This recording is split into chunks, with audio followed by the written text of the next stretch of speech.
रे ग म प ध म प ध ग म रे ग रे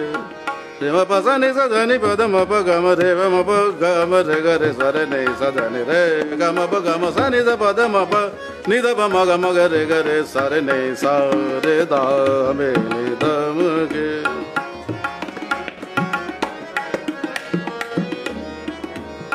नि रे ध नि प ध म प ग म सा नि सा रे प रे सा रे नि सा ध नि ध प ध म प ग म रे ग रे सा रे दा मे नि ध म गे डर मोहे लागे दा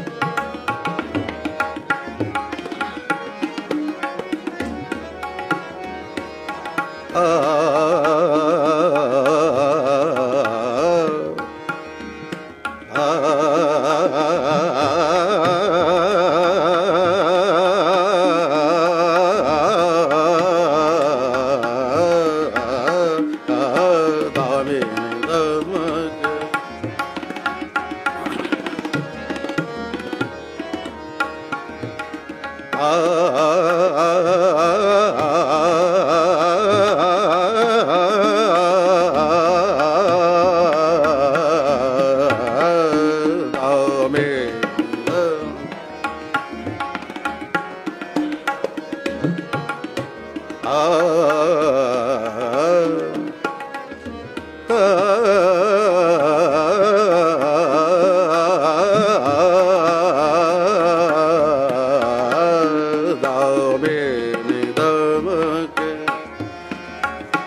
इसके बाद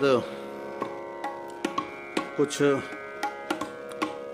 रागश्री में मैंने आप लोगों के कई परफॉर्मेंसेस देखे और देखा कि शास्त्रीय संगीत के बाद आप बहुत अच्छी तरह से विद्यार्थियों को सुगम गज़ल गीत वगैरह इसकी भी शिक्षा बहुत अच्छी दे रहे हैं। ज़रूरी है कि संगीत के सभी अवयव मालूम होना चाहिए। तो